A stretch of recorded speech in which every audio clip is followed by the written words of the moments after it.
Good morning, everybody. So it was the youth retreat of 2016, and it was the same as just about every other youth retreat I've ever been a part of on a Saturday night. So if you've never been to the youth retreat on a Saturday night, here's what you need to know. It's a night where a lot of students who have gone through Southside Youth will say it was a turning point spiritually in their lives. It was a night where they made a decision to follow Christ or recommit to Christ or take next steps. Usually it's a night where there's this powerful music, people are more engaged in the message, people are getting prayed for and praying for each other, and it's just an awesome, incredible, impactful night. And so Saturday night at the youth retreat in 2016 was the same as every other in that aspect, really, really good. But there was one minor difference. That difference was at that specific youth retreat, my wife Mandy was very, very pregnant. She was a couple weeks away from her due date. And so she hardly slept the night before, decided to drive up to Stillwood, come hang out with us for the day, which she did, and then hang out with us for this Saturday night at the youth retreat. And she did her usual Mandy thing, which is prayed for and encouraged pretty much as many people as she possibly could within the time span of that Saturday night service, and did an amazing job. Then at about midnight, she left with a bunch of girls that needed rides home because they were working that Sunday. So she left Stillwood, Columbia Valley, and drove all around town, driving these different girls home. What I did not know at that moment, though, was that Mandy was beginning to experience some contractions. And so she experienced them a little bit earlier in the day, and then it started to pick up as she's driving home, like in the wee hours of the morning, driving these girls home from the youth retreat. What I did, though, is I did what pretty much every guy does on a Friday or Saturday night of the youth retreat once everything's over. We gather together in our little dorm-style areas, throw all the mattresses on the floor, and then people do just take turns wrestling. And we have junk food and loud music, and it is awesome. It's so much fun. And so at about 1 a.m., a student walks up to me and asks if I wanted to play Risk, the game of world domination. So, of course, I said yes. Like, Risk is my favorite board game. I compare every board game to Risk. And if it's not as close or as exciting as Risk, then I don't even want to. But people are like, oh, you should play Settlers of Catan. I'd be like, no. There's something about, I'm killing my opponents. I'm conquering the world. There's just something so awesome about it. And some people don't like the fact that it takes 4 to 6 hours to play. I love that part. I love the strategy. I love that there's a little bit of luck. It's my favorite game. So this kid asked me, do you want to play Risk? And I do the math in my head. Like, well, okay, so what if I, stay up a few extra hours? I'll get up, just before 8 for breakfast. I'll power through the rest of the youth retreat, get home in the afternoon, go to sleep. No big deal. I'll just sleep it off for the afternoon and tonight. No problem at all. So, of course, I say yes. So we play Risk. It's a game that takes about 2.5 hours or so, that round did. And so it's around 3:30 by the time we start, getting ready for bed. And I look at my clock and on my phone, and it's 3:45. And I'm like, all right, and then I go to sleep. And my phone rings just after 4. And on the call display, it says, Mandy the Beautiful. So that's what my wife is in my phone. And so it's Mandy, and she says, Brock, I'm having contractions. I think I'm in labor. You should come home. And for the only time in my life, I regretted playing Risk. And so I'm like, cool, I got 15 minutes of sleep, and here we go. So I wake up in a bit of a panic. I'm like, okay, Mandy, go. I'm like, I'm gone. Boom, hang up. And then I go into one of the rooms where two of our amazing and outstanding and all-star youth leaders are, Taylor Roth and Kevin Mammel. And I tell them what's happening. I'm like, guys, I don't have a vehicle. I got to drive. Mandy's in labor. I'm just kind of, things are getting intense, picking up in my mind. I'm panicking a little bit. And then Kevin's like, no problem. Take my truck. And I'm like, okay, awesome. I get the keys to his truck. And then I remember that Dave Shepard, him and I were responsible for leading a group of dudes, right? So I'm like, I got to let him know that I'm out and he's got to lead solo. So I go into the room and I shake him. I'm like, Shep, wake up. And so he's like this, and he rolls over. He's like, yeah, one eye's barely open, the other's closed. Mandy's in labor, she's having contractions. I got to go. You're on your own. All right, man. And then rolls over and goes back to sleep. And so I get into Kevin's truck, and I drive a safe and reasonable speed from Columbia Valley all the way to my house. And I pull in, and there's Mandy, and I'm like, okay, and so I'm trying to make her comfortable and, help her relax as much as possible. And then she says to me, all right, Brock, I'm not ready to go to the hospital. It's probably going to be a little while before we need to get there. So why don't you get some sleep? She's like, I can't sleep. I haven't been able to sleep all night. I'm not going to be able to sleep. but you can. And so at least one of us should have some sleep, so one of us is somewhat like with it and on their A game as much as possible when everything goes down. I didn't argue at all. I'm like, you want me to sleep? No problem. If that's what I have to do to contribute to this family in this moment, I will do that. So I went to sleep for 2 hours, and it seemed like a second. You ever have those sleeps where you close your eyes and all of a sudden you're awake and it feels like you didn't even sleep? That was one of those sleeps. And so it's 2 hours, and I'm like, oh no, it's 2 hours already. So anyways, do a thing. We're hanging out, making the most of the situation, and then we're like, let's go to the hospital. So we go to the hospital. The nurse gives us the worst possible news. She says, yeah, you're a long ways off. Like, you may even be another day. So just tough it out and, make the most of it, and maybe we'll see you here tomorrow. And so we thought it was happening, right? And then to hear that we're that far away, we're thinking, oh man, this is bad news, whatever, just not ideal, right? So then we go home, we're doing our thing, trying to be comfortable, and then things pick up again. And they pick up a bit more. And I've got my stopwatch out, right? I'm timing the contractions, writing in my little notebook. And I'm like, you know what, man? These are getting closer. They're longer. I'm timing everything. I'm like, we should go back to the hospital. She says, okay. So we go back in, and the nurse, has a look and goes like, oh, man, like it's going down. And then people start flooding in to the room, right? And it's really funny. Like, just people, in no other circumstance in life would all these random strangers just share this intimate, special moment with you that you've never seen before and will never see again. But it's funny, right? Because they're coming in, they're doing their thing, and then it's like you go through these moments in life that you fully expect to happen. But when they happen, you're asking yourself, right? Is this really happening? Like, is this a dream? Is this moment happening? Because you see it on TV, you see it in movies, you hear about it, and then when those moments happen to you, it's hard to believe that they're happening. It's surreal. It's as if time is flying by, yet it's also standing still. And Mandy did an incredible job through the whole process. And when the baby came out and our doctor, held him and said it's a boy, and I realized that I was a father, I was just so happy, so excited. Mandy was a total champ through the whole process, and we became parents, and we also joined the club of parents for the first time, not having any clue, what they're doing or what's coming up next. So I got a picture of our son right when he was born. So it's February 1st, 2016, and then this is what our family looks like right now. We had a picture from the summer. And then there's a picture. It has nothing really to do with anything, but it's just an awesome picture from last week. That was taken. There's Red excited, throwing leaves around. I've zoomed in on his face countless times. He's just so happy, enjoying his life. It's pretty awesome. So here I am this morning, and I'm wrapping up our series titled Arrow. And the series is about parenting and leadership. And I feel like it's fitting that they go together, parenting and leadership. Because leadership is influence. And there's no greater position of influence that a person can have in life, at least in my opinion, than that of a parent to a child. However, we all are influential. We all influence people. We influence our teammates, our coworkers, our classmates, our friends, our extended family. We all have influence one way or another. So in a roundabout way, we're also all leaders. And if you've missed the last 2 weeks of this message series, I suggest you do yourself a favor and you go back and either watch them or listen to them. Pastor Mike did an incredible job talking about parenting and talking about leadership, and there's so much helpful and applicable information in those specific messages. So if you miss them, make sure you go back and either watch them or listen to them, because they're incredible and amazing messages. But the reason why the series is titled Arrow is because the desire of every parent is that they want to launch their children further and higher than they could go themselves. That's also the desire, though, of every leader and every person. And so if we want to influence this world and people for the better, I think that's an innate desire all of us have, whoever we come in contact with. Like, wouldn't it be amazing to get to the end of our lives and people look at you and say, you helped me go further and higher than I ever believed I could go myself? I think all of us really want that for our lives. We want people to say that about ourselves. We want to make that kind of impact and difference in this world. And so we're all leaders because we all have influence.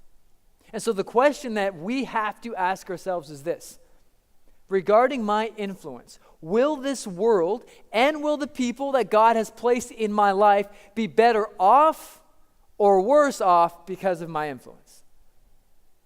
Will this world be better and the people around me be better because of my influence? And there's a story that I want us to go through this morning that I feel really helps us become the leaders, have the influence, become the parents that we, not just that we can be, but do so in such a way where we have a significant impact on the lives that we encounter, specifically, parent to kid, but also that we encounter in everyday life as well. And so I want to spend the rest of our time going through this story. So the story is found in the book of Luke, chapter 10, and it's three characters. It's Jesus, it's Mary, it's Martha. So as Jesus and his disciples were on their way, he came to a village where a woman named Martha opened her home to him. She had a sister called Mary who sat at the Lord's feet listening to what he said. But Martha was distracted by all the preparations that had to be made. She came to him and asked, "Lord, don't you care that my sister has left me to do the work by myself? Tell her to help me." "Martha, Martha," the Lord answered, "you are worried and upset about many things, but few things are needed, or indeed only one. Mary has chosen what is better, and it will not be taken away from her." That story hit me really hard a few months ago when I was reading it and then preparing for this specific message. See, I relate to Martha a lot. Martha strikes me as the type of person that likes to work hard and get things done. So you would think naturally, reading that story, that Jesus would be lecturing Mary for being lazy, not rebuking Martha for her work ethic. But he actually takes Mary's side. And he has some good reason to do so. I think it's a fitting story for a 21st century church. See, the Bible was written thousands of years ago, but it is still applicable to our life situations today. And I believe this story is a perfect illustration of what our world today is like and what we can do to counteract that. So we can influence the people in our lives and lead them so their lives are better because they were influenced by us for the better. See, I find it so interesting that Martha's the one that gets in trouble. See, I'm guessing that Martha's the type of person that liked everything clean, neat, and tidy when people came over. For most of us, I think our house is reasonably clean, but then when people come over, we do the power clean. Especially if you're in this church and you host a small group, and the small group's about to come over, or you got company visiting or whatever else. You power clean for a couple hours, people show up, and then they go, "Oh, wow, it's so clean." You're like, "Yeah, it's like that all the time." But everyone knows that it's not. But imagine being Martha. See, in this day and age, we can text each other, "Hey, I'll be there in 2 hours." Just reading that story, it seems like Jesus just showed up. So now she's panicking. She's trying to organize and clean and get everything sorted out and figured out and get it all together. Meanwhile, Mary's just sitting there chilling with Jesus. And Martha's just choked. She's not pulling her weight. She's not doing her job. She's not helping out at all. And so for some reason, instead of talking to Mary herself, she tattles on Mary through Jesus. And Jesus rebukes her, and he's like, "No, Mary's got it right, and you've got it wrong." And so I want to share 3 takeaways that I get from this specific story. And this is not something where I'm like, "Man, you guys got to do exactly what I do." I have a 2.5-year-old son. I know everything about parenting. I've been alive for 33 years, so all you can just sit down and just listen to all my wealth of wisdom. My heart actually is just being really honest and upfront with you with where I'm at personally. Because the stuff I'm going to talk about is not stuff I do well. It's not stuff that I used to be bad at that and now I've conquered it. It's not stuff I excel at. It's actually stuff that God's working on in my life. It's a process that I'm currently going through in my life. And I'm doing okay at best at it, but I want to get better at it. I want to do better. And so when I read this story, I find it personally convicting in a good way, where it motivates me just based on how I am and how I am wired to do these things so I can be a better, follower of Christ, a better husband, a better parent, a better coworker, a better teammate, a better friend and family member, so on and so forth. And so I feel like if we apply these three things, I think our ability to influence people for the better increases substantially, which then allows us to launch them higher and further than we could ever go ourselves. I think it's a perfect and timely story for 2018. So 3 things to take away from this story.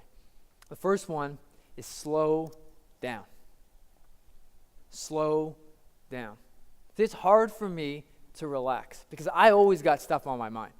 I'm always thinking about things I got to do, things that could go wrong and how I would fix them. I'm planning, I'm organizing, and I'm strategizing every facet of my life. My mind just constantly goes and goes and goes and goes. So a few years ago when Mandy and I went to Disney World, people were asking me, are you excited? I'm like, oh, I'll be excited. I'll be excited when all the work I need to get done before we leave is finished.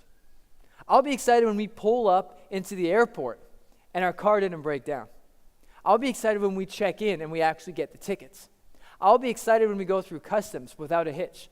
I'll be excited when we board the plane and take off without any issues. Then I'll be excited. It's as if my ability to have fun sometimes is predicated on how much stuff I'm able to get done beforehand. And it seems like Martha was this type of person too, where she can't have fun, she can't slow down, she can't relax, she can't enjoy herself until all these other things are done first. See, we have a hard time in our fast-paced, hectic, busy 21st century world that we live in. We have a hard time slowing down. That's why whenever there's a lineup, we're just antsy and jittery because we got places to be, we got things to do. That's why when our phone or our computer reboots and we're just waiting for the updates, waiting for it to load, we're going crazy. Why? Because we got things to do. We got places to be. This is a waste of my time. Like, we're just waiting. We can't slow down. Or even at trains. I'll tell you something that drives me crazy. You're sitting there waiting for a train to go by. My wife always says, well, it just means we have more time together. So I try to look at the bright side. But a train goes by, and I'm cool, right? Like, I'm cool if a train goes from here to there and it's gone. But when it goes back and forth, back and forth, back and forth, what's up with that?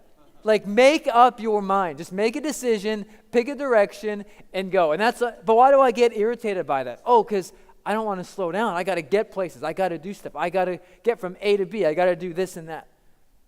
I think, though, there's a cost. There's a cost to not slowing down.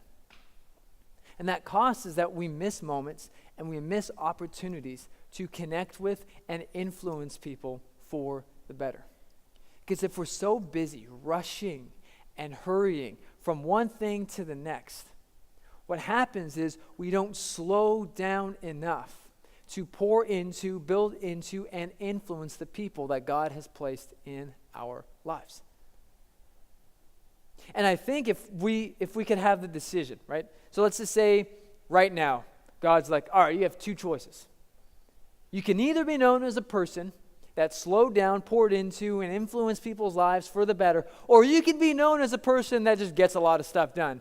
I think most of us would pick the first one. But I don't think our lives necessarily always reflect that. We got to slow down. Like, even in, like, when I read my Bible or pray, for some reason, I just feel rushed and hurried.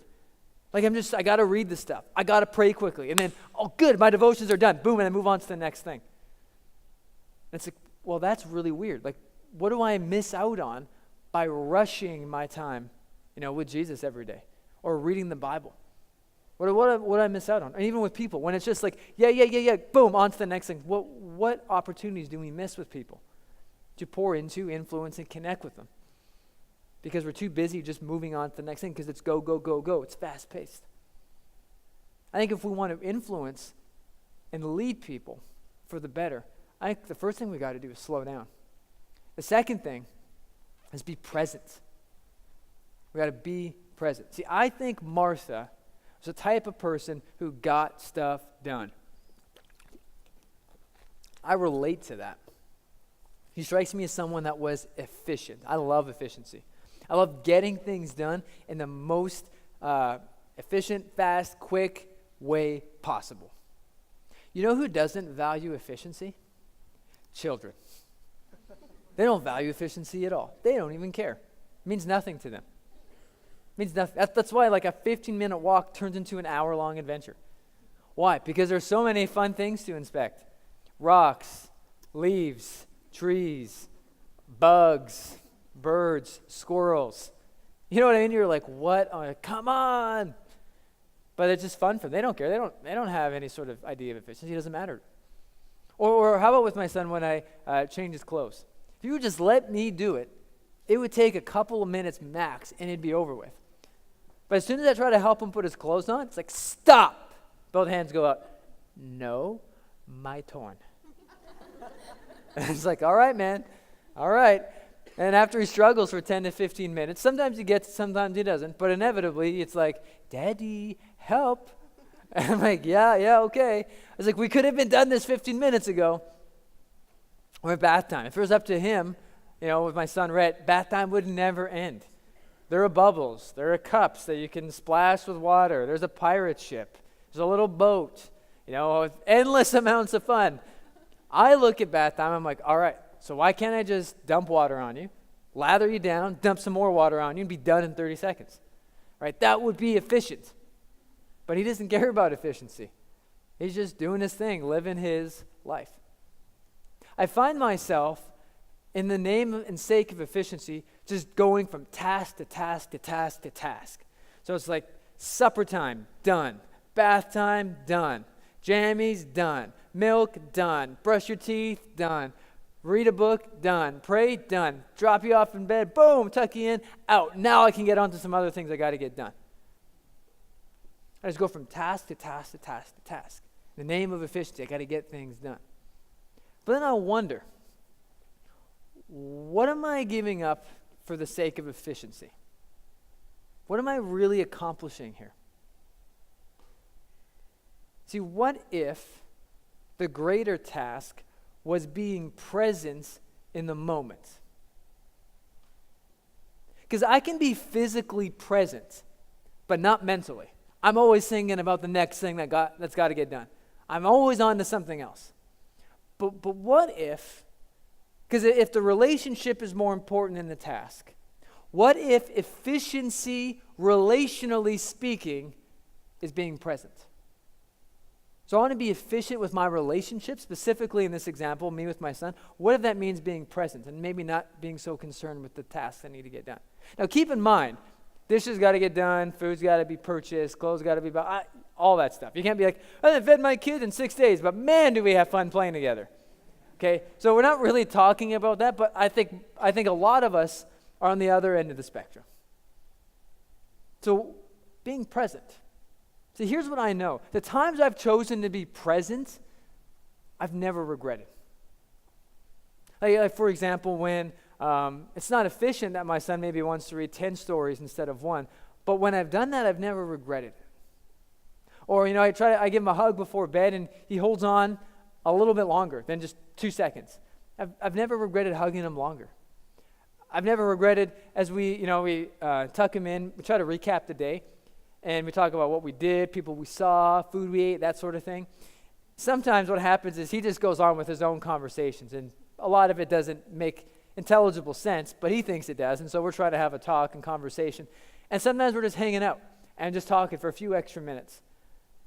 It's not really efficient, but I've never regretted those type of moments. Never regretted those. I've never regretted those nights where we're hanging out having so much fun, we stay up and play just a little bit longer. Or when we go on a walk, which I don't know how this happened, but about 6 months ago, he thinks a walk and a nice walk is the same thing, like it's one word. So he'll be like, go on a nice walk with me? And so everything's a nice walk to him. So he wants to go on nice walks, right? So we'll go on a nice walk. And sometimes it's like, I've been like, you know what, who cares when we get back? And a 15-minute walk takes over an hour. And I don't regret it because we're just hanging out and being present. We're having fun. So here's the thing.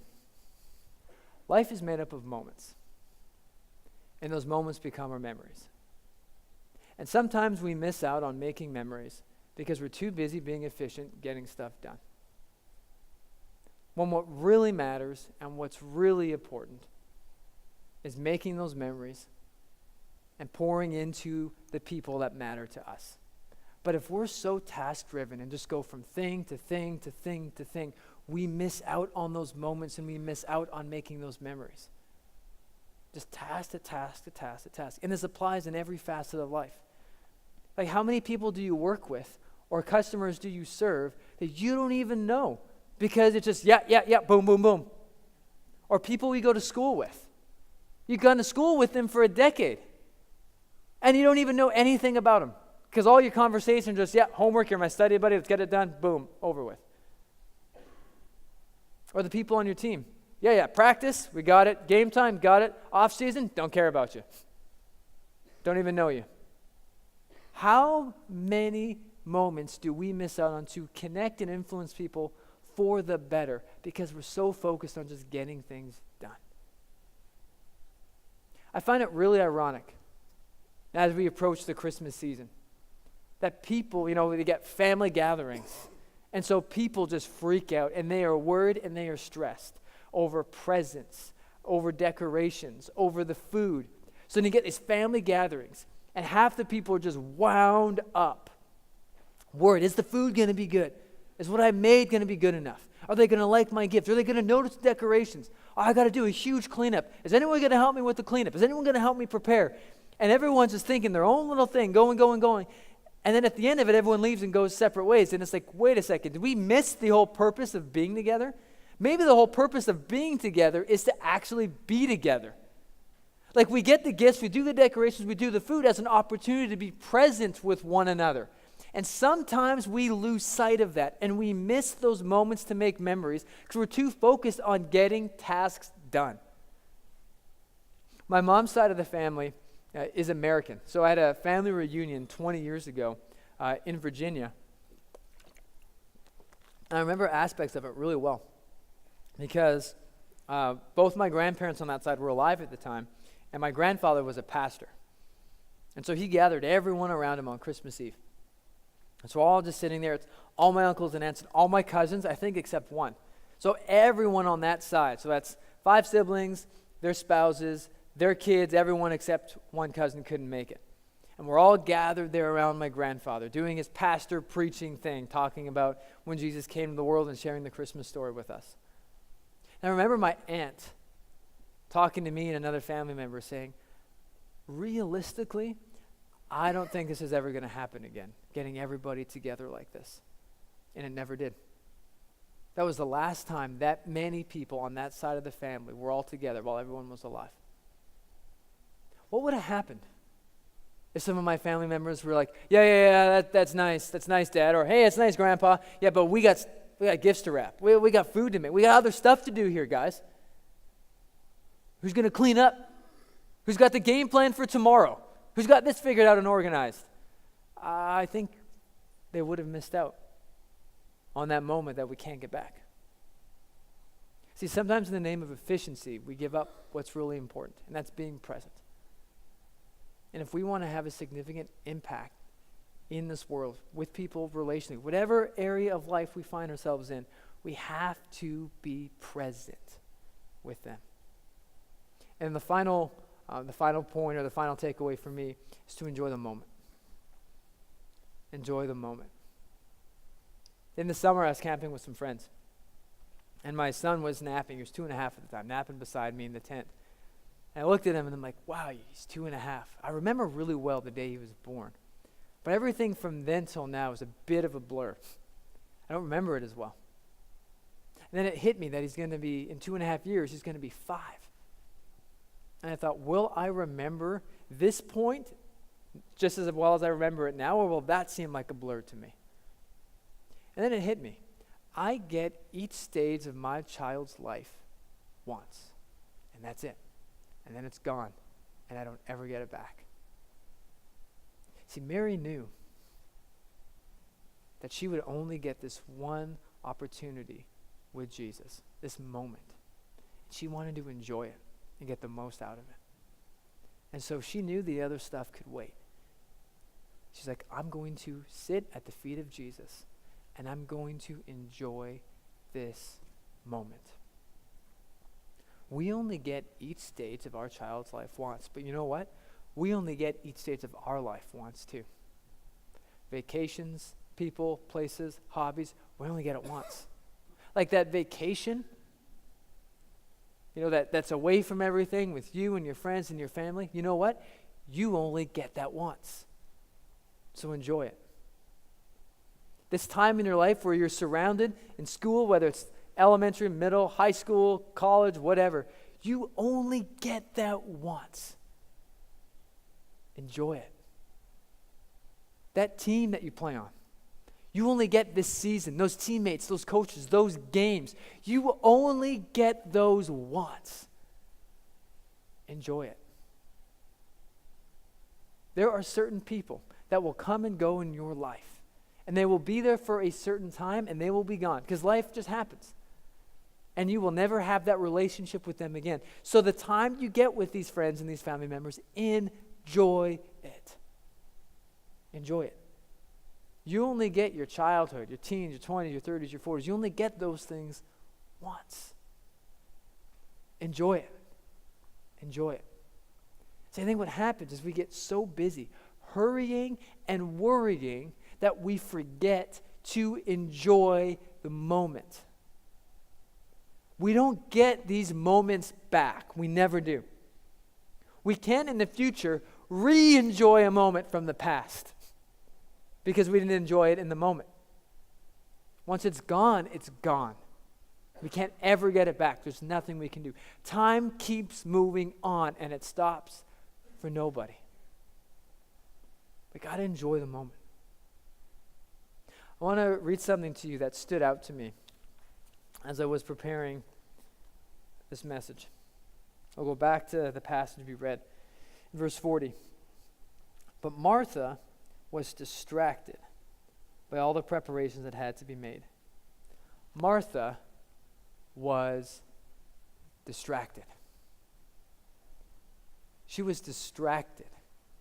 See, here's what I think. I have a theory. I think distraction ruins our ability to enjoy the moment. And we're distracted by a lot of things. Right? It could be stuff we're worrying about, things that need to get done. And so what happens is we're not really enjoying the moments that we find ourselves in. So instead of, like, for example, where you're playing sports and you're worried, are we going to win this game? What do I got to do? Instead of just enjoying the moment, you're playing a game, you're being with your teammates. Or at work, things are getting up-tempo and there's a bit of stress. And instead of enjoying the fact that, man, I got to work with these people, or I got to work this job, and God's blessed me with this opportunity, we worry about that stuff instead of enjoying maybe a job that later on we'll move on to something else, and we'll actually be sad that we can't do that specific job or be on that specific team or be in that specific class anymore. Like, distraction prevents us from enjoying the moment. And I really feel that our 21st century world has to figure out what they're going to do with this device. See, this isn't a cell phones are evil rant, because they're not evil. They're inanimate objects. So I'm not going to throw it down and light it on fire to send a message and make a point that cell phones are evil. They're from hell. They're not. But this device distracts humanity more than any other creation in the history of our planet. It's this. We have to figure out on a personal level, what am I going to do with this? I cannot tell you how many times I feel like I've been robbed of enjoying the moment because of my phone. So I'm having a prayer time or reading my Bible. I'm really connecting with God. Then all of a sudden some stuff comes to my mind. I start checking some things on my phone. Boom, the moment's gone. Or how many conversations I could have enjoyed with my wife if I wasn't catching up on text or emails. Or how many moments I could have enjoyed with my son if I wasn't getting caught up on sports highlights and sports news. And what's really funny, to me at least, we don't even really care about the stuff we're consumed with on our phones. We don't really remember it. We don't really think about it. If someone gave us the choice, let's say we're going into a social setting, a social gathering, and someone said, you have two choices. Choice number one, you can influence, connect, and build deep and meaningful relationships with the people at the social gathering. Or You can all be distracted and be on your cell phones. Which one would you pick? I think most people, even if you're introverted, you would pick option 1. But for some reason, we just go right to option 2. And then we distract ourselves from enjoying the moment. Or it may be awkward, it may be uncomfortable. But I think we distract ourselves to the extent where we rob ourselves of enjoying the moments that we find ourselves in because we're too busy with this. And especially, Christmas is a few months away. There'll be family gatherings where no one will talk because everyone will just be busy on their phones. Even now, walk outside of church. Well, maybe not this Sunday, but maybe in a couple weeks. There'll be circles of people. I'm not judging anybody, but it's just like, you don't care about any of that stuff. Like if I asked you, do you want to influence someone's life for the better? Do you want to lead someone in such a way where they say, my life is better because of what this person said to me? You'd say, yeah, I want that. Well, then we're going to have to ask ourselves, what am I going to do with this? Because what it means is we're going to have to put this away more often than we currently do. With our friends, with our family, at work, school, everywhere we go. We're going to have to ask ourselves, what am I going to do with this? Will I let this distract me from enjoying the moments that I can never get back? See, leadership is influence. And there's no greater influence, I feel, that a person can have in this world than a parent to a child. But we all have influence, which means we're all leaders. So the question that we have to ask ourselves is this. When it comes to my life, will this world and the people God has placed in my life, and every facet of life, family, extended family, friends, school, work, sports teams, you name it, will it all be better or worse because of my influence? Will I influence this world for better or for worse? Will I influence people for better or for worse? And I feel like there are 3 things we learn from the story that can help us influence people and this world for the better. The first one is to slow down. Life is busy and hectic and frantic, but we don't have to be. If we choose to slow down and invest relationally with people, we will find that there's more value in that than just making sure everything gets done. And at the end of our lives, I think all of us would rather say, or have people say about us, that was a person that slowed down and invested in me, rather than be like, man, I don't know anything about that guy or girl, but boy, do they get stuff done. Second thing is to be present. Life is full of moments, and those moments become our memories. And too often we miss out on making memories because we're too busy being efficient and getting things done. But what if the most important thing we could do is influence people for the better? And if we want to be efficient relationally, it means we have to be present with them. I think all of us would rather have people say about us, and they were present with me, rather than they sure got a lot of things done. And the other thing is enjoy the moment. Enjoy the moment. We don't get moments back. We don't get it back. So instead of being distracted, let's just chill out and enjoy the moments that we get.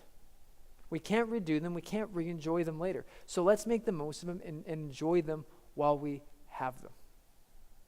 And wouldn't it be amazing if we could picture the end of our lives and the people that you care about the most, they all surround you, and they all say, that was a person that slowed down. They made time for me. And while they made time for me, they were present. And as a result, I enjoyed the time that I got to spend with them. And my life is better because of it. I think that's what we want. That's what Mary knew, and that's what Jesus knew. And I think if we seek to do just that, our world and the people that surround us in our world will be better off for it. Let's pray. God, thank you for the opportunity to gather here as a church this morning. We live in a hectic and fast-paced 21st century world. And my prayer, Lord, is that all of us would take the messages from this story to heart, where we would slow down we would be present and we would enjoy the moment. So instead of worrying and being occupied with all the things we need to do, I pray, Lord, that we would understand that we are all leaders and we have the ability to influence for better or for worse. And as a result, that would drive us in regards to relationally slowing down, being present, and enjoying the moment. Because as we do that, our world and the people within it become better as a result. And through that, we are able to launch people higher and farther than we could ever go ourselves. And Lord, I lastly pray that if there is a distraction, maybe it's a cell phone, maybe it's not, but if there is a distraction that is preventing us from enjoying the moment, I pray that you would bring that to our attention and that we would have the courage to deal with it appropriately so that there would be nothing interfering with our ability to enjoy the moments you give us that we can actually never get back. Amen. Thanks for joining us. We'd love to see you at any of our 3 Sunday services held at Sardis Secondary School on Stevenson Road in Chilliwack, British Columbia. For more information, please visit southsidelife.com.